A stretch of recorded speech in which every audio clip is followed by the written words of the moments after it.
Welcome everybody to the session, and first of all, a huge thank you to the educators and the leaders joining us here at EduDay for your time, your dedication across what has been an incredibly complicated 2020, and also a thank you to your family and your friends for the support that they've given you as you've been coming home exhausted and tired to tackle another day teaching, learning and leading across 2020. My name's Mark Sparvel. I'm a Director of Education with Microsoft, and I'm also a teacher and a principal like a lot of you with 30 years experience. In this session, I'm going to be providing an introduction and also an invitation to follow up and find out more about some new research that we've led recently with new pedagogies for deep learning called Education Reimagined. I'd also like to introduce my co-host. You'll be hearing from him a little bit later. Lewis, hello to you. Thank you, Mark. It will be a pleasure sharing. Great, we're looking forward to your session. So as I said, we're going to be talking about learning forwards, not a return to a normal or even a new normal, but what learning might look like moved forwards and reimagined. I'm often asked about the future of learning. What might it look like? Well, one thing that I say to people is that we're not talking about the future. This is something that we create each and every day. We prepare young people to shape their preferred future. We don't prepare them for a fixed future. And certainly if COVID has taught us anything, it's very hard to predict what might be happening. But these are the things that we do know about learning forwards. It's going to continue to be profoundly socially embedded. Learning is something best done together. It will continue to be open-walled, with expertise flowing into schools and also from schools outside to other groups. There'll be a continued focus on mastery and skills. Learning will continue to be profoundly inclusive by design, and will also prioritise learner agency. So when we hear about voice, choice and agency, what we mean is it's important to be seen, to be heard, and to have some control. And learning, not surprisingly, must be more personalised, contextualised and relevant to the learner. It simply has to have purpose, and it must connect to their passion. Before COVID, there was already this move from traditional to deep learning. And deep learning, if you like, is learning that sticks. And you can see some examples from the paper here, shifting from learner agency being unclear to deepening the desire to not only connect with other people, but to do good, to shift from a focus on teachers and teaching, still important, but towards learners and learning. You'll find out more about this in the paper. But let's not make no mistake here. COVID-19 was a disruptor, both a humanitarian crisis, an economic crisis, and a public health crisis that placed education smack bang in the middle of it. It had impact and disruption for educators, for students, for families, everybody connected with the schools. And you can see in this study of 5,000 teachers, how they felt in March was anxious, uncertain, and stressed. It could also be argued that leading up to 2020, many education reforms across the globe had stalled for various reasons, and there was this pent-up energy for change, for shifting, a focus to deep learning, new ways of exploring pedagogy. Some have said perhaps 2020 has acted as an accelerator also, placing into sharp spotlight things that need to be addressed and possibilities for what might be. The paper, which is available to you all, published with new pedagogies for deep learning and Microsoft Education, has also been endorsed and is part of the UNESCO Global Education Coalition COVID-19 Response Toolkit. It's a paper that looks to take what has been best, what has worked and been successful in traditional approaches to education, and then to reimagine and cast them forwards into a model which is open-walled, profoundly personalised, student-centric, focused on mastery, all of the things that we've heard about that education reform has been attempting to achieve. Hybrid learning models, it's possible, could deliver on those. The paper itself, a quick summary, introduces three phases: disruption, that shift to remote learning, this transitional phase where schools might reopen and indeed might reclose, and then constantly moving learning forwards and education forwards to a reimagining phase. We know that within disruption, there can also be growth, there can be unsettled times, and there's opportunity to learn. And the paper provides really useful probing questions. If you're a classroom teacher at the disrupting phase, you might be asking, how do I cope with so many resources?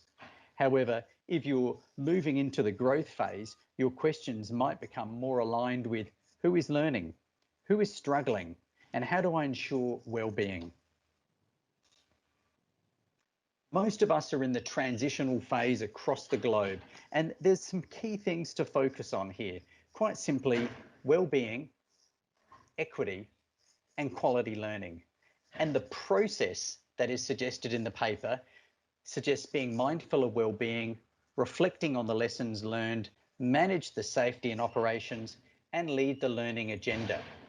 So flicking through, there's a number of resources available in that asset to help schools, to help systems navigate the challenges. Before I finish up and pass over to the fabulous Lewis, there's some resources available to you. There's the paper available in English, also available in Portuguese. There's a course on the Microsoft Educator Centre available for you to take, a 1-hour course. Plus, also there are other resources to support you with hybrid learning. I'm Mark Smarvel from Microsoft Education. Thank you so much for all that you do each and every day. Over to you, Lewis. Thanks, Mark, for the excellent intervention to these new times of deep learning. I think that you have presented a real contest of education in times of pandemic, and you clearly showed some of the key principles of this perspective of deep learning. Now, it's up to me to present some of the methodologies and strategies to be used in education by 21st century teachers for 21st century students. Thank you, Mark. I'm the manager for change and pedagogical innovation at Colégio Casa Mãe, a private school located in Paredes, northern Portugal. I'm focused on implementation of innovative practice in classroom, transforming students' learning, culture, and increasing its achievement. Teacher and action researcher, presenting my research already among several international conferences and congress on education, teaching, and learning. I have to say that over the past 9 months, there have been opportunities for everyone, and I'm really encouraged to see how teachers around the world have taken up the challenge of adapting and innovating. Truth, transparency in procedures, and rigor in assessment is the language that all teachers want to hear and use. Innovating is an attitude, not rocket science. I already say that innovation does not depend on technology. In fact, it can help innovation, but it does not depend on technology. For example, replacing manuals with a tablet has nothing to do with innovation. The recent paper, Education Reimagined, shows that schools and systems are currently prioritizing 3 things: health and safety, social and emotional learning, and quality teaching. A student prepared for the challenge of 21st century is not one who simply knows, but one who is able to research, understand, and express his knowledge. A student able, after all, to develop knowledge in a genuine and effective way. In the Portuguese Desire profile of students leaving 18 years old schooling, there is the definition of a vision for this future citizen. One that is endowed with cultural, scientific, and technological literacy that allows it to critically analyze and question reality, evaluate and select information, formulate hypotheses, and take decisions based on their daily lives. I'm speaking about the digital native. This is a term coined by Mark Prensky in 2001, used to describe the generation of people who grew up in this era of ubiquitous technology, including computers and the internet. They are comfortable with technology and computers at an early age and consider technology to be an integral and necessary part of their lives. We speak of a 21st century teacher with a willingness to listen and serve students, respecting their individuality, knowing how to use and master new technologies. I believe in classrooms where the student is at the center of everything, okay? Ideally, such a classroom would feature multiple activity centers with various classroom structures, students exchanging ideas, students excited about learning and actively asking questions, and multiple activities occurring at the same time. How do we learn? We must consider the Glasser learning pyramid that suggests that most students only remember about 10% of what they read, but retain nearly 90% of what they learn through teaching others, for example. Bloom's taxonomy is a classification of how different objectives and skills that educators set for their students. Like other taxonomies, Bloom is hierarchical, meaning that learning at higher levels is dependent on having attained prerequisite knowledge and skills at lower levels. Bloom taxonomy is a powerful tool to help develop learning objectives because it explains the process of learning. For example, before you can understand a concept, you must first remember it. Before you can apply a concept, you must first understand it.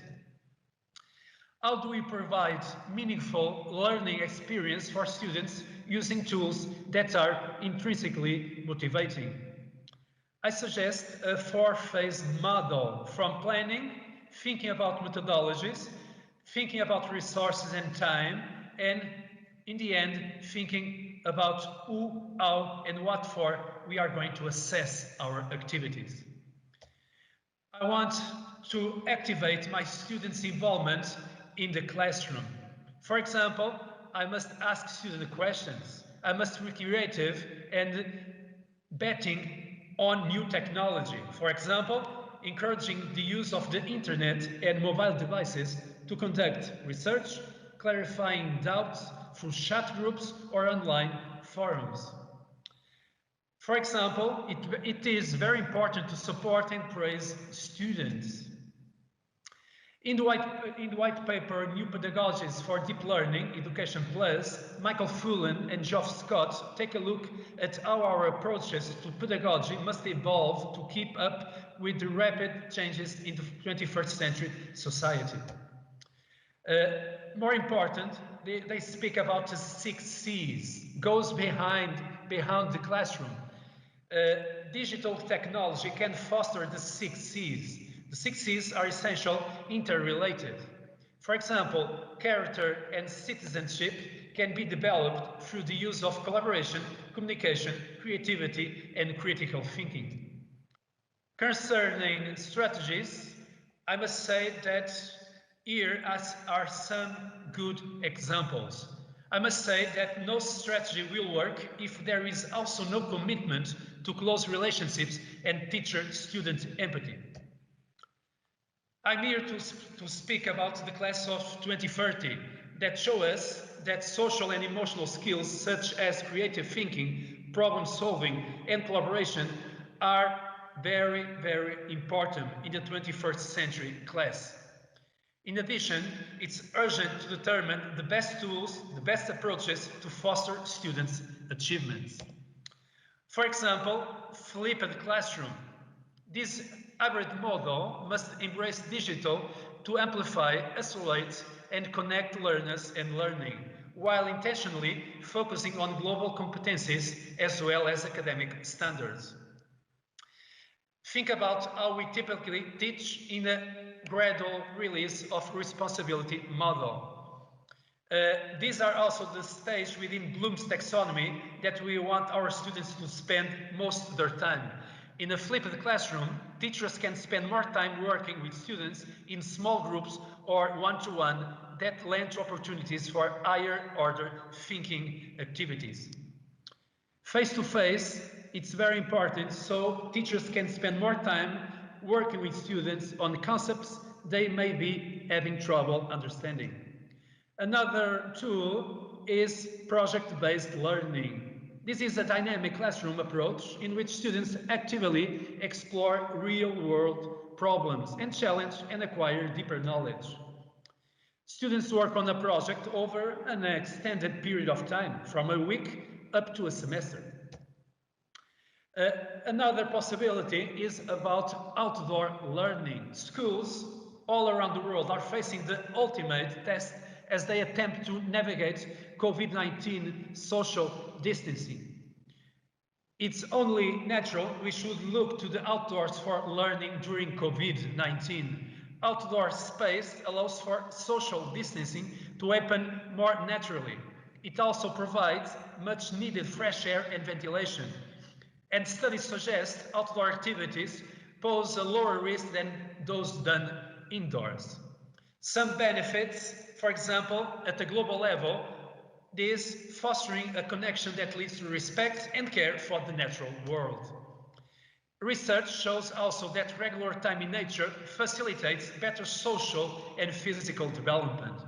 If we want our children to have opportunities where you don't even feel like you are actually learning, you just feel like you are on an adventure, and teachers to be those people we are, not robots, that it felt like we should be. We need to change the way we think about school lessons, okay? Let's go outside. This method offers a practical experience in the outside. For example, I can put my students after that able to build their digital lab book using Microsoft OneNote with real-time reporting and uploading images of the practical execution. Feedback is also very important, presented to my students using specific, objective, and detailed information about the status of a given product. The exit tickets, one of the biggest challenges for teachers using technology in a hybrid classroom, for example, using Kahoot, quizzes, and Quizlet. These are platforms that allow us teachers to create multiple choice questions. I have prepared a list of the main benefits of gamification. Okay? For those who can't, how will I change my lesson plans that meet my students' needs? Gamification is the use of game-based elements applied to the classroom. For example, using avatars, using predefined tasks that may be used in contests other than gaming to provide fun and stimulation for the learner. Kahoot is a free online tool. My students love it. The way Kahoot is designed ensures full engagement from my students. My students see these tools as important help. They are excellent tools for preparation. They are relevant and productive. Finally, I must talk about Skype Talk Science, talking with real science of the real world. The spread of coronavirus has led to many schools closures, Portugal and elsewhere. At the same time, worries continue about an economic downturn in the wake of the pandemic. We match scientists with my classroom, and we are focused on direct real-time science communication. Here are some video calls made with my 7th grade students. They are chatting here with Dr. Renato Silva about COVID-19 at Natural Science. And I must say that technology will be prominent in the service of the twin humanity pillars of well-being and learning. This pandemic, along with severe challenges that require immediate attention. Each of you who are here in this session, right from the start, accepted consciously and unconsciously that the challenge of adapting and innovating is required. So let's go on. I want to thank everyone for your attendance. Thank you, Mark. Thank you all. It was a pleasure.